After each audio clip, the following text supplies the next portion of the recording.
सम्पूर्ण नेपाल प्रेमी, राष्ट्रप्रेमी, धर्मप्रेमी तथा आमा बुवा दाजुभाइ तथा दिदीबहिनीहरू सम्पूर्ण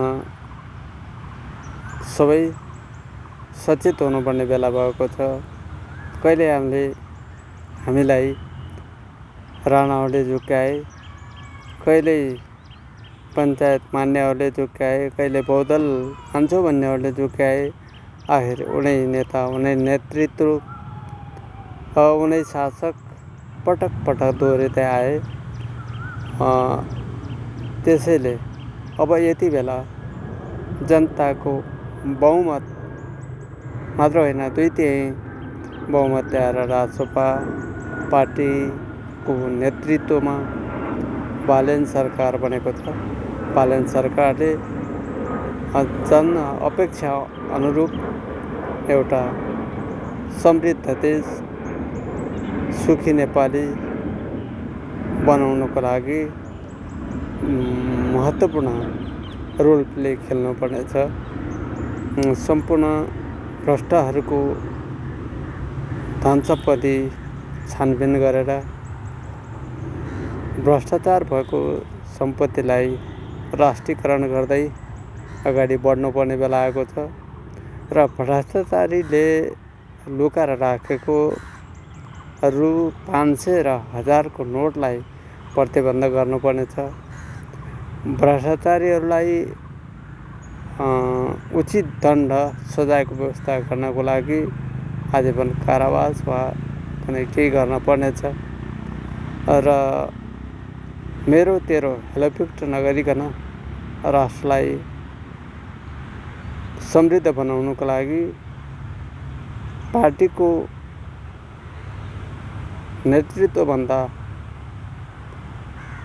पनि देशको नेतृत्व गर्न आवश्यक छ। नेपाली जनताले शान्ति, सुरक्षा, अमान चैन, रोजगारी चाहेका छन्। यही कुरालाई मध्यनजर राखेर बालेन सरकार यति चनाखो भएर, धेरै महत्त्वाकांक्षी नभएर आफू र समग्र देशको विकास नै जनताको विकास हो, जनताको चाहना हो। यही कुरालाई मध्यनजर राखोस् र बालेन सरकार अगाडि बढोस्। जनताले राम्रो कामलाई समर्थन गर्न पर्छ, नराम्रो काममा खबरदारी गर्न पर्छ भन्ने चेतना सबैमा आओस्। नराम्रो कुरामा होस्टेमा हैसे गर्ने, राम्रो कुरामा साथै नदिने चाहिँ गर्नु हुँदैन।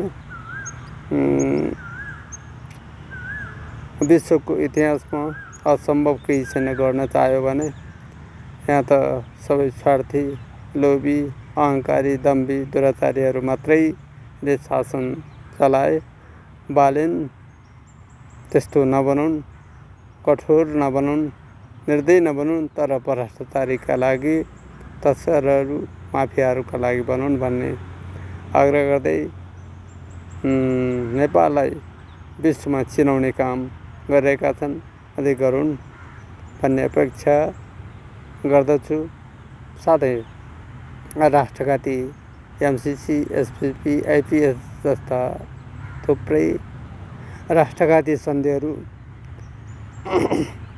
नगरून्।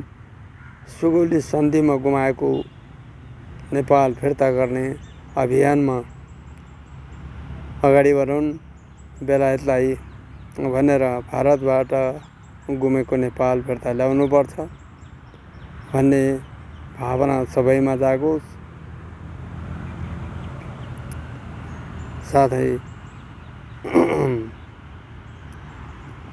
उचित कामको मूल्याङ्कन गर्दै, सही निर्णय गर्दै राज्यलाई एउटा समग्र रूपमा विकासको प्रत्याभूति, शान्तिको प्रत्याभूति, अमन चैनको प्रत्याभूति दिलाउन सक्ने स्थायी सरकार बनोस्, जसले जनताको अपेक्षा, चाहना, आवश्यकता बुझोस् र देशलाई सुरक्षाको प्रत्याभूति देओस्, शान्तिको प्रत्याभूति देओस्, आनन्दको प्रत्याभूति देओस् र बन्द भएका उद्योगहरूलाई पुनः सञ्चालन गरोस्, नयाँ उद्योग खोलोस्, पर्यटनको विकास गरोस् खनिज खानेहरू ग्यासहरूको सट्टामा त्यसको प्रतिस्थापित गर्ने बायोग्यास सोलर पावरहरूको जडान गरोस्। सम्पूर्ण गाडीहरूमा डिजेल पेट्रोलबाट होइन विद्युतबाट चल्ने ग्यासबाट चल्ने खालका इन्जिनहरू बनाउने काममा महावीर पुनलाई साथ देओस् भन्ने अपेक्षा गर्दै यो भिडियो अन्त गर्दछु। मन पर्यो भने तपाईँहरूले यो भिडियोलाई सबै माझ बालेसामु पुर्याइदिनु होला, यो सरकारसम्म पुर्याइदिनु होला भन्ने अपेक्षा गर्दै तपाईँहरूबाट बिदा हुन्छु। धन्यवाद।